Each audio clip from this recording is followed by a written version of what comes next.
Hey everybody. Hey. Come in, come in. Welcome.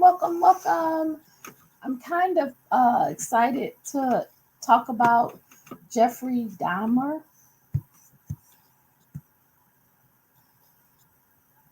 He has been known um, pretty much uh, across the board for um, what he is notorious for, which is the cannibalism and the dismembering of his victims, their bodies. So today I wanted to come and discuss Jeffrey Dahmer.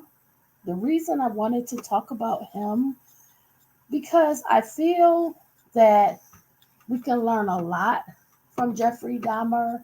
I feel that he has some similarities to Ted Bundy. And I also feel that coupling some of these serial killers, we can see repeat behaviors. We can also learn um, kind of how they got started. And I'm finding that some of this is from their childhood. So I want to go over this information and I want to do it in a way um, that kind of highlights some specifics in Mr. Dahmer's own words. He did an interview and he detailed um, many of his feelings to certain questions that was asked. He was very candid. So I will give out a small warning. If you have difficulty listening to certain aspects of crime, he lacks emotion. So he's not going to be emotional, but it's also heinous things that he did. And he details some of that in his interview. I would really like to kind of unpack some details about him and his childhood. Um, there was some things that came out about his birth and his mother. And I don't want to disparage him or his family, but there was some information that kind of tried to point to where maybe some of this started with him. And this was when his mother was pregnant with him. Allegedly, she was on some medications, taking multiple medications, and they don't know if that had an effect on the fetus before he was born. So there was some concern there, and rightfully so. If the mother is taking multiple medications, that could have an impact on the fetus. So I don't really want to talk about that so much because um, there's nothing we can do at this time to kind of prove or disprove that. Um, Jeffrey Dahmer, he really takes responsibility in his actions. However, I do feel that emotionally, I do not think he has the capacity to understand what he has done as a serial killer, the lives he took, the harm he caused, um, the dismembering of the bodies, the eating of the body parts, his idea of believing that um, this would bring him closer to his victims. He didn't want to be separated from them. He wanted to have them remain close to him so he would keep their bodies. Um, he would even carry body parts to his job. And he was able to blend into society, just like Ted Bundy. He worked a job every day. He had his parents over. Um, in his mind, he sought to have the power and and total control over the people. So something that he would do, he would drug them. He would go out. He had a routine. Like Ted Bundy, he did a lot of ruses, right? He would be in a cast. He would say, he couldn't lift his boat. He would pretend to be a police officer, completely impersonate a police officer. Well, Jeffrey Dahmer, he admitted that he did not offend for multiple years, and he said it was because he didn't have um, he was not in a situation where he felt he could. He didn't have the ability. But when he moved to a different area and he was in Milwaukee, he felt that he could. He had these obsessive urges, just a strong desire from a teenager up. And when he would offend, it would give him pleasure, and it was like a strange perversion. It made him happy. He would be excited. Um, he would go out. He would meet um, gay men. He did admit that he did not seek out African Americans, but he killed a lot of African American males, and he said that he always looked for the most attractive man that he could find. So in that, he was meeting um, African American males that were homosexual. But that was not his intent to seek out an African American. He just felt that that was the most attractive male that he could find. But he would bring them home and he would drug them. And he was not performing the S abuse until after they were unconscious. He would unalive them, and then he would perform the S abuse, and also he would try to keep their bodies, preserve their bodies. He said he tried to put them in a zombie, somewhat of a zombie state, by putting water in them and different things, trying different things to try to preserve them. Because I think very so much when he was younger, he after high school, he spent a lot of time alone, kind of solitary. So I think he also, as an adult, was lonely. So he would hold on to the bodies and eventually dismember them, and then also hold on to those body parts. And like I said, he carried a head to work and put it in his locker, his work locker. Um, he was able to blend into society just like Ted Bundy, but he had an extreme obsession um, with. He said it was taxidermy when he was younger. Dead animals, gathering the bones. He even said that after it came to him that he should save those body parts and kind of make a shrine in memory of them, and then he could go there, and this shrine would be like a place where he could think, and he would have somewhat of peace. Um, his mind, I guess he described it as being like warped. So he started he started as a teenager. Um, he said he admitted that he did watch pornography, um, and I think he felt that that could have also led him down that road. Um, Something that he kind of enjoyed doing and saving was taking photographs of his victims, and he said that he did that to really keep their memory in his mind, that he could refer to that later. He could also use it in this altar that he was building, because he had such an obsession. um, this helped him to go back to kind of relive it.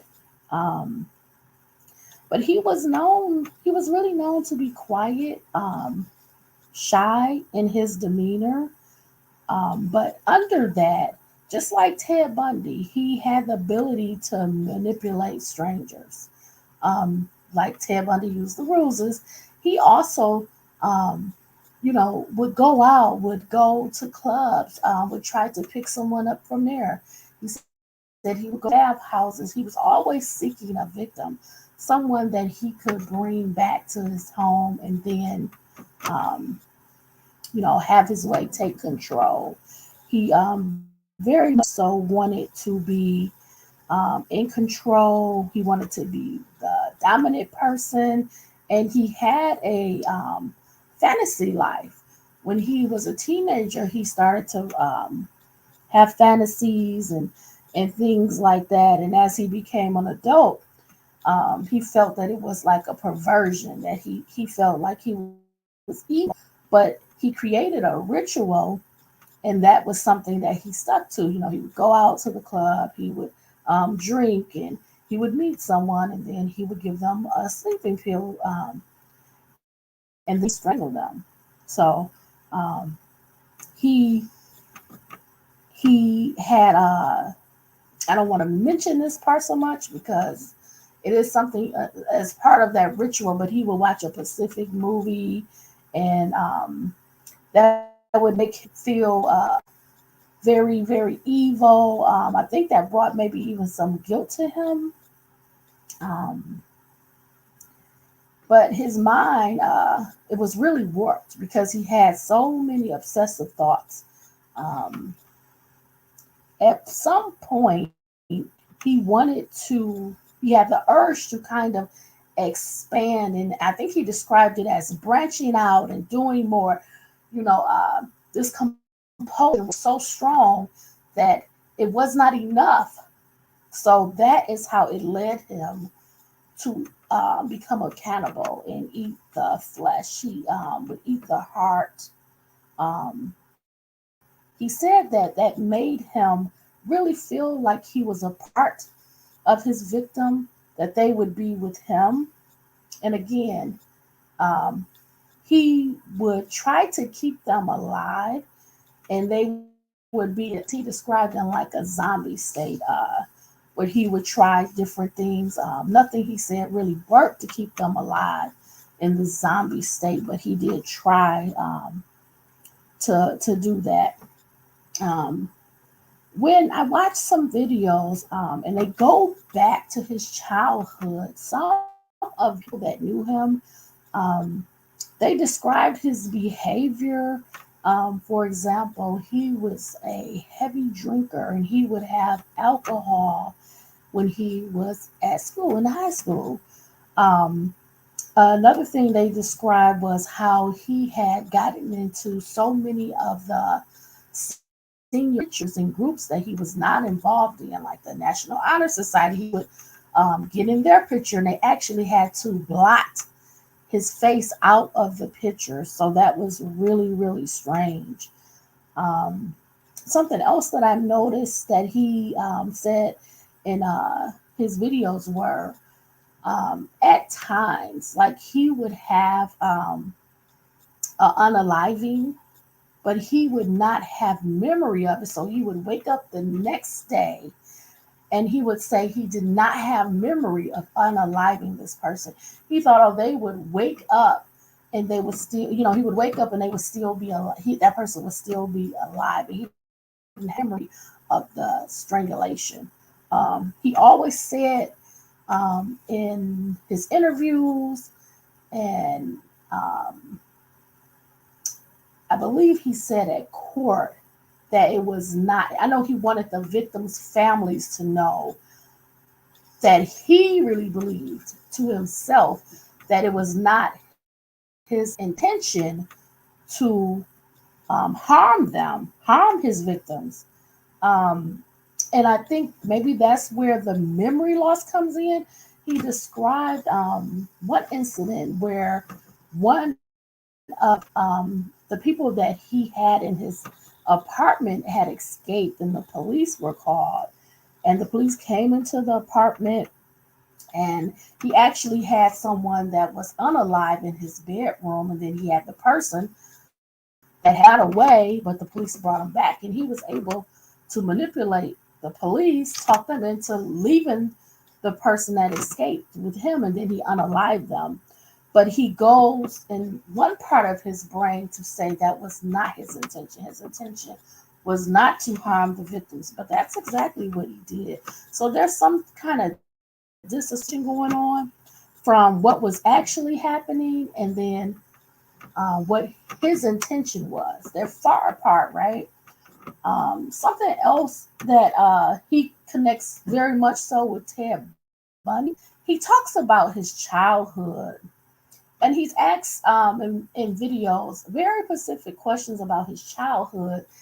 And just like Ted Bundy, he says, I had a normal childhood. I was not as assaulted. Um, my home was normal. I had two parents. His dad was a chemist, and his mom was a stay-at-home mom. Um, so he describes his time as very normal, very average. Nothing bad really ever happened to him. No abuse. It was a good home. That he was not molested as a child. But again, this is not the truth. We found out, just like in the case of Ted Bundy, they have this idealistic way of thinking about their childhood. And when you talk to other people and they recount all of these stories, uh, I'm going to go over some, but when they recount all of these stories, it is very surprising that his parents did not see signs. I can just recount one quick story where um, he was at home and he cut the head off of a dog and put it on the stick, like a stick, and he was going around about with the stick with um, the dog's head on it. That is not normal. That is really much something that they have identified: harming animals, setting fires, wetting the bed, just different characteristics that you can kind of identify that there is something wrong here. But the parents, they did not take any action with these behaviors, so it's very odd. So uh, in the end, he did, once he was caught.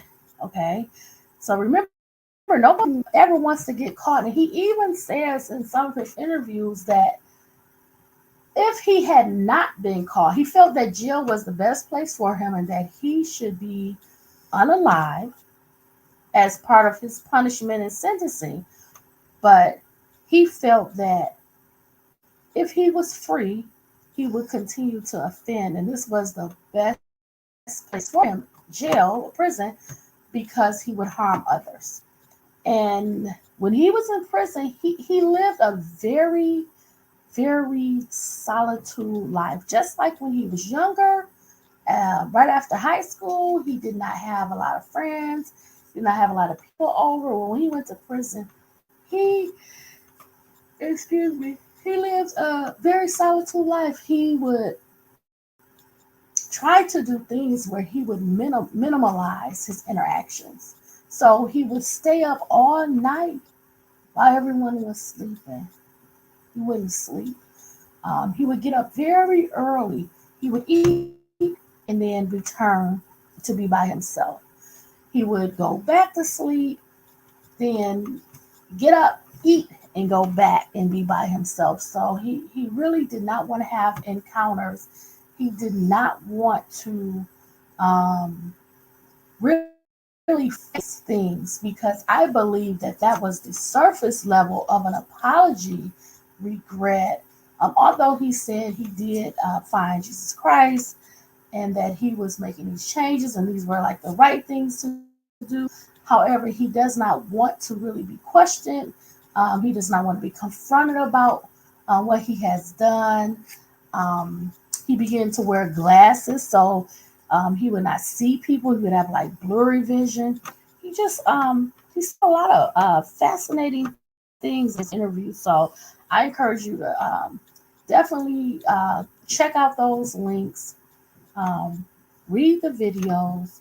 Watch the videos. Try to gain as much information as you can about him. So I want to talk. I want to talk a little bit. Um,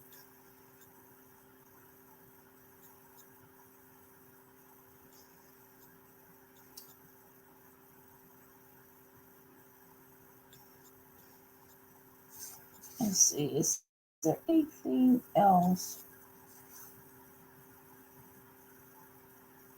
He did say one interesting thing. He said that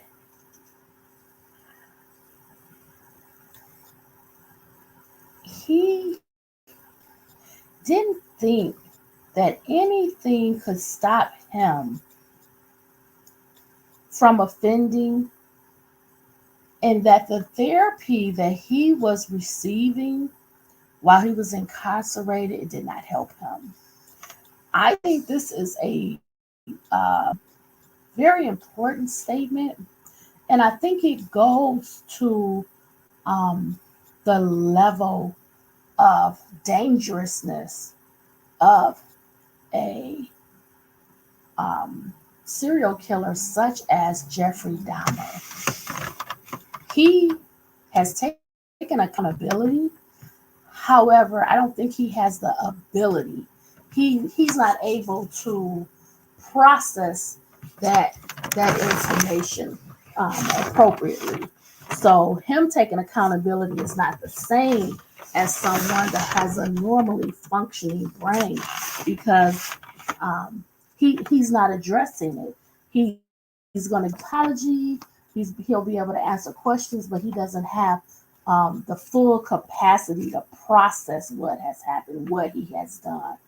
Um, is is pretty scary when you're across from someone and they lack emotion, and they can discuss all of these crimes in great detail, very explicitly. However, they cannot tell you the name of one victim. So you have to weigh that out and say, this apology, this regret, is it really sincere, or and do they lack the ability to really have empathy, regret? That makes him very, very dangerous. Um, so let's get into some of the specific details from his interview. I want you to watch it on your own, and I'm going to go to certain clips so we can go over and discuss some things that I'm going to highlight. So let's get started with that endeavor, okay? So the name of the article. One second. I have to pull it again. Oh, and if you don't know, a cannibal is a person who eats the flesh of other human beings. This article was done by Inside Edition, and um, I don't know how old it is or what the date of it is, but you can just follow it along. There's other videos, interviews with Mr. Dahmer's family, parents, things like that. So you can gain more information, but I'm going to only focus on the interview with Inside Edition because these are his words. So we're going to jump right in um, and get started. because there's quite a lot that I want you to hear in his words, and I'm going to try my best um, to allow it to play. So I'm sorry. Let me mute that. Okay. So first out the gate, he's going to talk about how he really didn't have an opportunity to offend for a while, so he didn't. He stopped for about 9 years. So there was a long of time, but he feels that when he returned to Milwaukee and he started to view the pornography, it's like everything started again. And his desire was really to have this complete control over his victims. So let's get started and start there, okay? So I'm going to try my best with this. Drinking problem and returned to Ohio. 9 years after Stephen Hicks' murder, the killing began again. What happened to you in the 9 years in between that you were able to stop? That you were able to control yourself? There just wasn't an opportunity to fully express what I wanted to do. There was just not the physical opportunity to do it then. And I said, when I moved to Milwaukee in 81, I started reading pornography, going to the bookstores. Eventually that led to frequenting the gay bars. And then one time I brought this young man back to the hotel room. So he's describing what he's going to say is his ritual. He's going to go out, he's going to frequent nightclubs, anywhere he can feel he can pick someone up. He's going to have alcohol because remember, he was a heavy drinker from being a teenager on. And then he's going to bring someone back, give them that sleeping pill, strangle them, and then he has the ritual. So let's keep going with this. Ambassador Hotel. Was just planning on drugging him and spending the night with him. I had no intention of hurting him. When I woke up in the morning, he had a broken rib here. I was heavily bruised. Apparently, I had beaten him to death with my fists. And you have no memory? I have no memory of it. But that's... Again, remember, this is his way of separating himself from the actual act. He's saying, I have no memory of what happened. I'm waking up. I don't have any memory of the violence of taking this person's life. This is a way of separating himself, disassociating himself, not taking responsibility. He does this in this particular video multiple times. We're not going to go over all of them, but I think that one part is very important to know and to hear in his words. This is how he's separating himself. It's like he's reducing his involvement by saying, I don't know what happened. When I woke up, this is what I found. Okay, so let's keep going. Started the whole spree all over again. Dahmer says he snuck the corpse of his victim, Stephen Toomey, out of his hotel room in a suitcase. Then he took it to his grandmother's house, where he cut up the body and put it in plastic garbage bags. When you killed these men?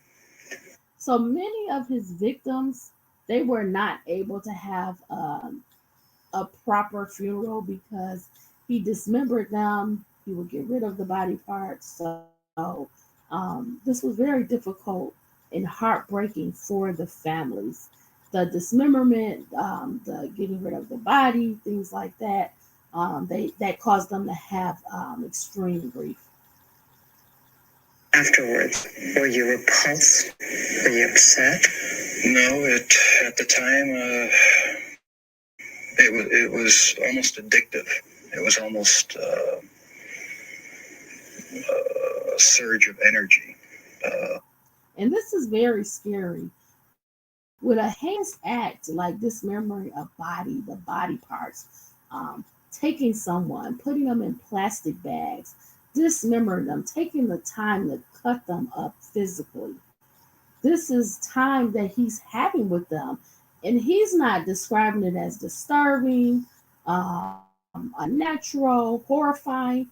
He's saying that this was a thrill. This was something that gave him enjoyment and excitement. It became addictive. He wanted to do it again. So we have to understand that this is not normal behavior. This is something far outside of what we can expect.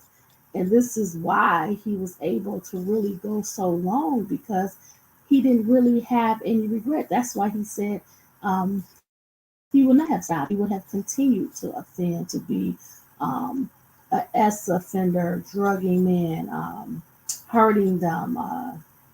Let's keep going. I wouldn't have to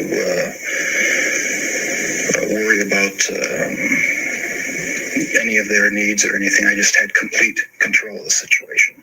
But Jeffrey Dahmer was out of control. So that was something that he kind of said throughout the video, that this was something that he felt he had dominance, complete control. If he's going to give them the sleeping pill, then they don't have the ability to fight.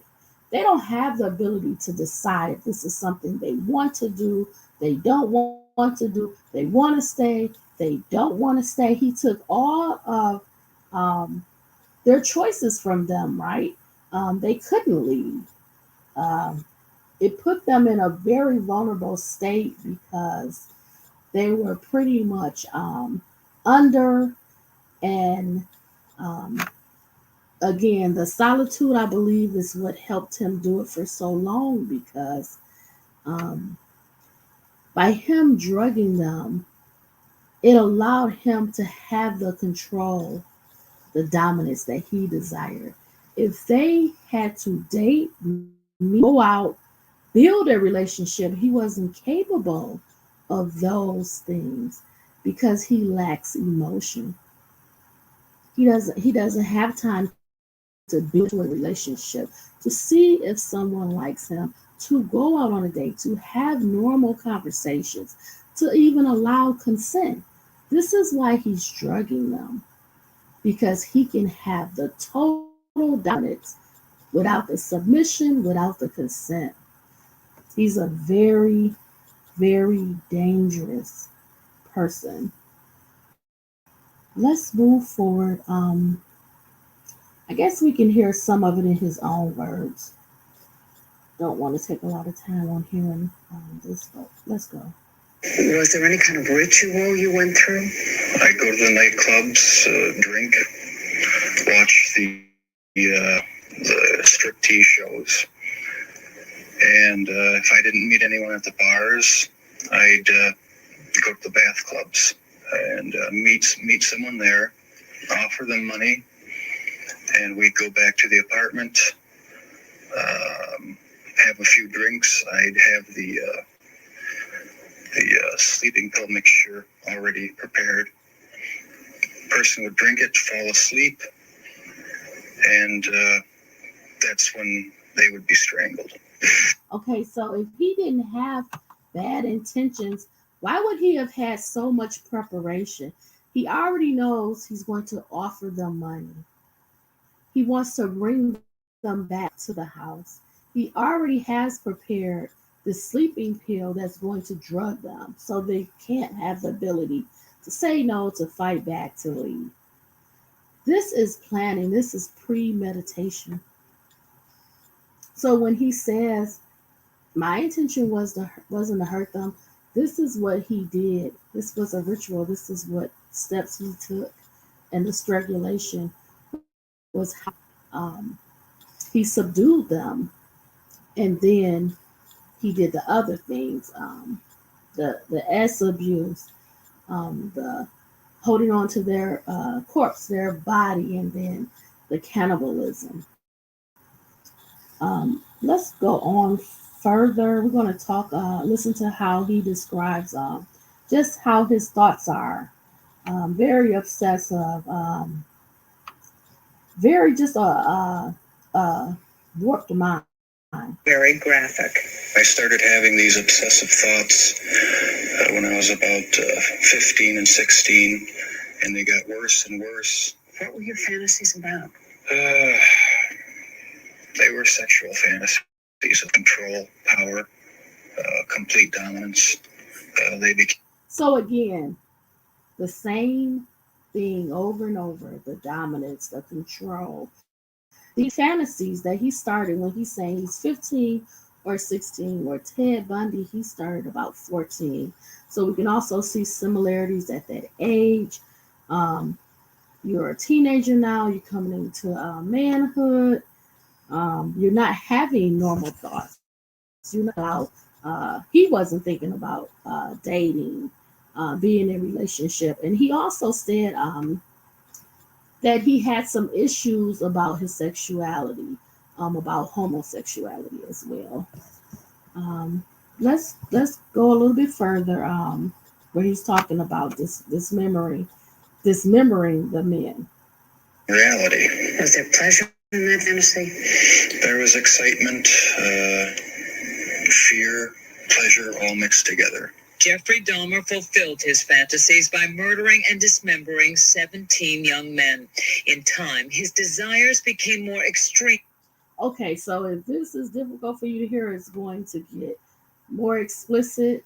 So if you're not able to handle it, please click off now. Okay. We're gonna go over now his cannibalism. His deeds more grotesque. Listen to him talk about the most unnatural things in the most matter-of-fact of ways. That's when you realize that nothing has touched him. I was branching out. That's when the cannibalism started. Eating of the heart and the arm muscle. It was a way of making me feel that they were a part of me. At first it was just curiosity, and then it became compulsive. Then I tried to keep the person alive by inducing a zombie-like state. By injecting first a dilute acid solution into their brain, or hot water. And it never did completely work. Could someone like you be stopped? Could you be helped? No, I was dead set on going with this compulsion. It was the only thing that gave me any satisfaction. He became so warped by his evil impulses that he even took a victim's head with him to work at the Ambrosia chocolate factory. I kept the mummified head and skull of one of the victims in a carrying case in my locker at work. So he was so gone into it, him even having a separate life where he would leave home to go to work. He could not leave the body parts at home. It got so compulsive, he carried a head, a human head, to his workplace. Now we're going to talk a little bit about his youth as a teenager, and some of the things that he was into. So I'm going to move forward a little bit, just a tiny bit. Exhibited some disturbing behavior early on. He began drinking heavily as a teenager, dropped out of college, was arrested for indecent exposure, disorderly conduct, and fondling a 13-year-old boy. Tragically, one of his murder victims would be that boy's brother. Do you know what started it? Was there any kind of incident that you can remember? To this day, I don't know what started it. Okay, so again, just like Ted Bundy, he's saying, I don't know where it started from. I don't know how this happened, but this is not true. In some of the other videos, it goes more into detail because there's sit downs with Mr. Dahmer's parents. There's some sitting people that went to school with him, that lived in his neighborhood, and they go into more detail, as I've already said in the beginning of this video. but I'm not going to jump to multiple videos. I would just say go to the Hidden Horror Facebook page, click on those videos. You can watch them. Some of them are short. However, I just want to say again, they're not acknowledging their childhood trauma, things that happened to them, things that was bad for them. He is going to say um, much later on at the end of the video, towards the end of the video, that he had a normal childhood. So we'll get to that shortly. So jump a little bit further ahead to where he decides once he's caught to make this confession, and he's saying, "Oh, I'm going to help the police now. I'm going to identify these victims. I want to make a full confession. What I did was wrong," because he's caught. Now, remember, all of this time up to this point, he was not going to turn himself in, confess to anything. He even says later that if he wasn't caught, he would have continued offending. So we can't take his word seriously that he was going to help the police. He had already hurt so many people. So let's just hear that briefly. Trying to go back just a tiny bit. Okay. It was just the realization that there was no point in trying to hide my actions anymore. The best route was to help the police identify all the victims and just a complete confession. When it was revealed that most of the victims were black or homosexual, people in Milwaukee were incensed. Many felt that was why he went after them and why the police didn't seem to care when their families reported them missing. 10 of your 17 victims were black. Were they racially motivated? It was not racially motivated. It was not sexual preference. It was just to find an obsession with the best looking young man I could find. So he's saying again that he did not seek out the men because of their race. He was just looking for the best looking man that he could find. Okay, let's move forward.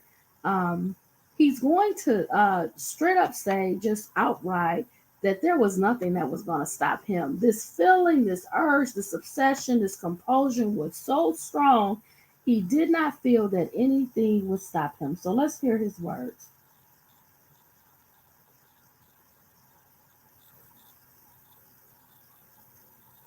Would you still be committing the crimes? Probably. If this hadn't happened, there's no doubt I probably would be. I can't think of anything that would have stopped me. Boy, does he.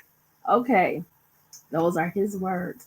Let's move forward. He's going to talk about how, even though he's in jail, he's receiving this therapy, it's not helping him because really he doesn't have the ability, he doesn't have the emotion to improve, to go back into society and not reoffend. And this is with a lot of S offenders.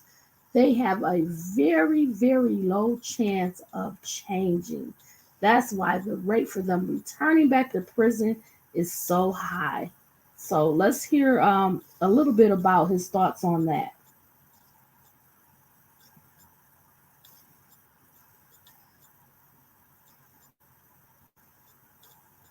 Okay, I'm trying to get there. I'm trying to get close to that. Jeffrey Dahmer is now in jail serving 15 consecutive life terms for his terrible crimes. Wisconsin does not have the death penalty. In prison, he is getting therapy, but he says it hasn't helped him. He spends his time reading the Bible and volumes of mail.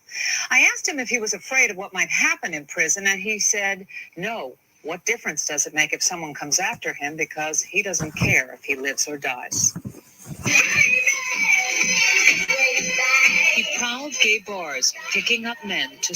Okay. I guess we could talk about how he was hiding the body parts from his family. I'll let you hear that when they came to visit him.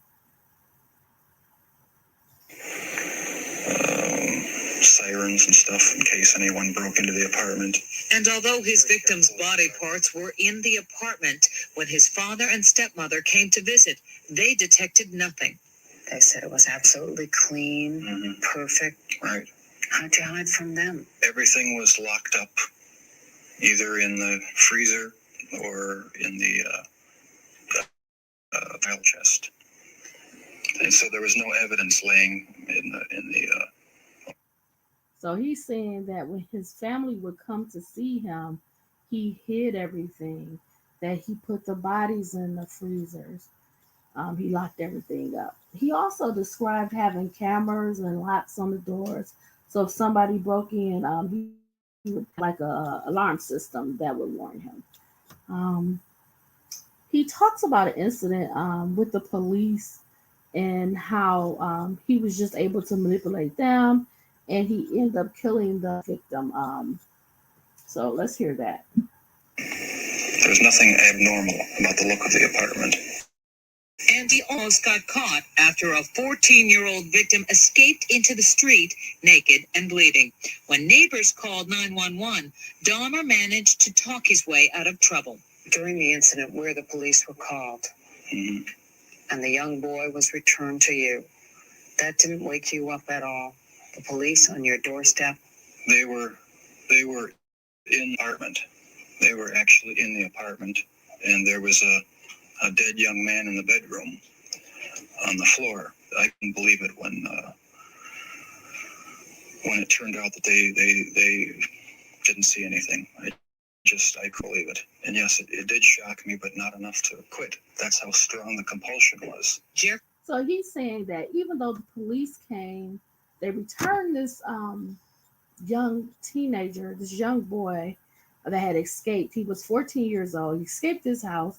He was in the street. The police returned him to his house. He was going to manipulate the police, get the boy to stay in a police lab, and he had a unalived body already in his bedroom. I don't know how this house did not have an odor of death, but I don't know. So let's keep going. Dahmer describes the unspeakable with no emotion. It is as if he sees his victims as objects, not people. In fact, when he confessed, he remembered every horrific detail of what he did to them, but he couldn't remember their names. Do you ever think about your victims? I've often wondered why I haven't had more dreams or nightmares about. So you see, he doesn't say yes or no because he has something missing there. He does not care. He does not have that emotion. If you're dismembering someone's body, if you're holding on to the body because you want to be a part of you and connect with you, you're being a cannibalist, you're eating the flesh, you're carrying the body parts to work you don't want to be a part. So it's like these are not humans to him. These are not people that live lives, that have families, that possibly had kids, that had people that care about them, that they cared about.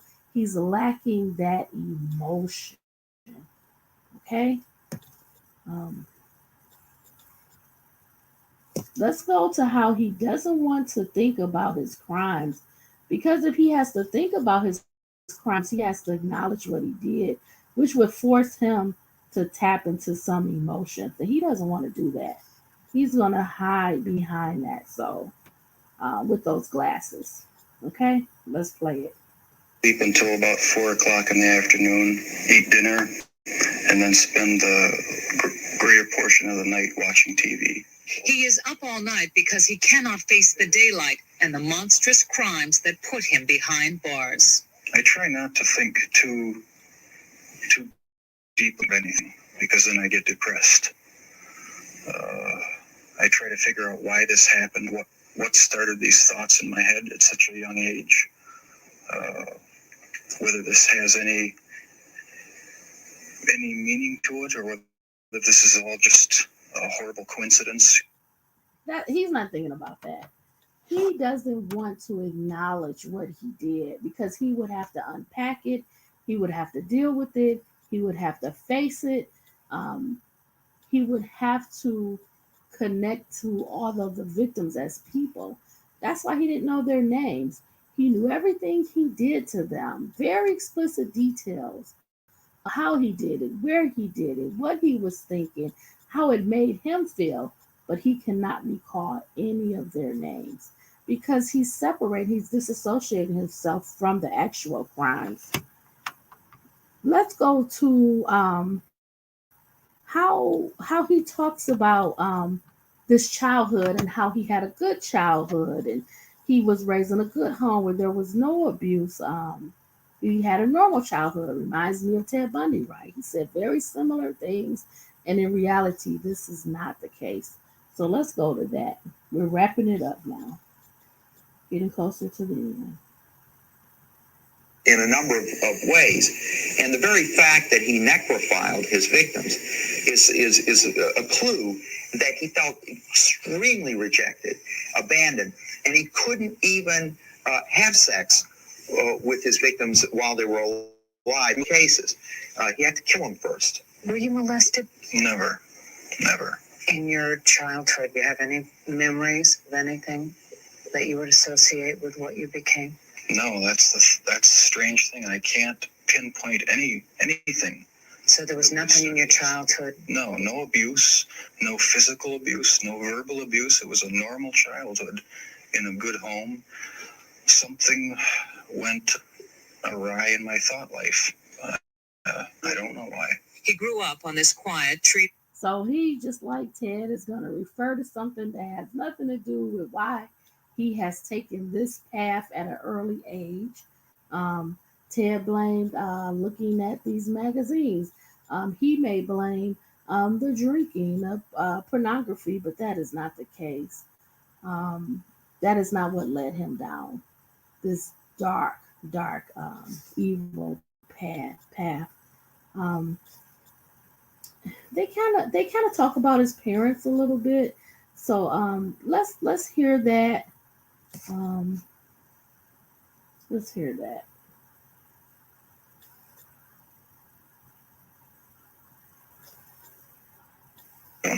But by all accounts, his terrible crime far removed from his ordinary beginnings. His father, Lionel, is a chemist who taught his son how to play tennis. His mother, Joyce, was a housewife. The family split apart when Jeffrey Dahmer turned 18. A court order kept his father away from the house. His mother, who had been hospitalized for mental problems, left too. It was when he was alone in the house that Jeffrey Dahmer committed his first murder. Let me put this in perspective. There are millions of people who get divorced. There are millions of people who have step parents. And what does it do to them? Well, it doesn't make them kill. It doesn't make them cannibal.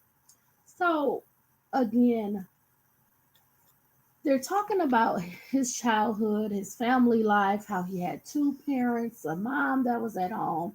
His dad was a chemist, and pretty much they're trying to push the narrative that he had a ordinary life, a normal childhood. He came from a good home. There was no abuse. There is more there.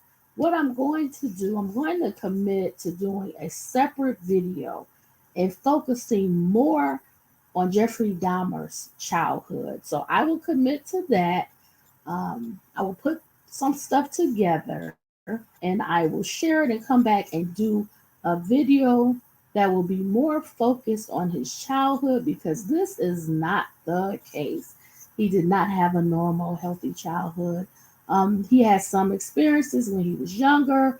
There were definitely signs, especially with the violence to animals, his behavior, his alcoholism. When he was a teenager, there are many things that we can point to. When he was a teenager, he molested a young boy. He did some things where he was arrested for nudity, indecent exposure. Not nudity, indecent exposure. So let's do something there where we focus a little bit more narrowly on his childhood to get some more details about that because I think it's valuable in understanding the why. Why did he go down this dark path? What led him to this? What happened when he was younger that affected him so? You know, why was his mindset on this? Why did he drop out of college? Why did he have so much solitude in his life? What was his interest in animals and harming animals and um, just doing some of the things that he did? And also his fantasy life. He talks about that. He talks about in a very not a detailed way there because I don't think he wants anyone to know how dark that fantasy life was, but he does refer to it quite a bit in his interviews and say that it started in his fantasy life and it has a lot to do with his solitude. He had a lot of time to himself. When his mom left, he was 18, and this allowed him time and secrecy. He could bring someone home and no one would know. He could pursue the things that he had hidden, and there was no one to stop him. Dad is out of the house, and now mom has left, and he's alone. So this gave him opportunity. Remember when he said he had that 9 year pause where he stopped? It was because he said he did not have any opportunity. But once he returned to Milwaukee, all of it started again. He started to have the composure again because he had the ability to do it, because he had the ability to bring them home with nobody really stopping him, no one interrupting him, no one really coming to his house. Just with a very quiet demeanor and being able to manipulate people to disarm them, to make them feel comfortable, people pretty much left him alone. They didn't know his hidden thoughts. They didn't know how he obsessed, how he fantasized. They didn't know that a lot of men that he was last seen with never came back, never were seen again. No one put any of these things together. But if someone had kind of pursued it, kind of knocked on that door, kind of asked questions, maybe this had would have been revealed sooner. But unfortunately, it had not. And with him saying a lot that he didn't have any memory of this, and when it was time for him to be arrested, he didn't have memory of that, and he really wasn't trying to harm any of the victims. We all know that this is not true. This is trying to diminish what he has done. This is trying to conceal more of the darkness, the evilness. He's coming across very soft spoken, almost gentle in a way with a soft voice. But this is not true. This is a mask.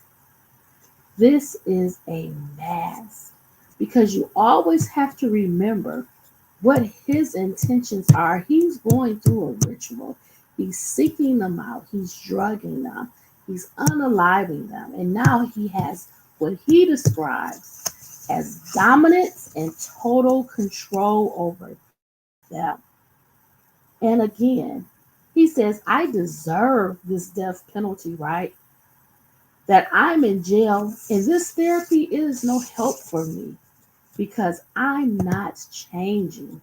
Even if I know it's wrong, I still do not want to get caught. And when I got caught, it was good for me to get caught because now I can't hurt anyone else.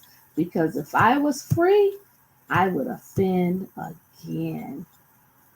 These are his evil, his bad deeds that he did in the dark. And he wants us to believe that nothing impacted him, nothing pushed him this way or that way, that this mindset just got created on its own. But we're smart enough to know that is not the case. There is a darkness, there is a dark past that we have to uncover. And we're going to do that in the next video discussing Mr. Dahmer. So, thank you for spending this time with me. I hope you enjoyed this video. Please look forward to the second part where I discuss more of Jeffrey Dahmer's childhood. Let's go a little bit deeper and find out, is there more there? Because he says he has a normal childhood, and I don't buy that at all. And I hope you don't buy it either. So thanks for checking out this video. Stay smart, stay safe, and stay savvy. Be well, my friends. Take care. Have a wonderful evening. Thank you for checking out this video. Bye, my friends. Bye.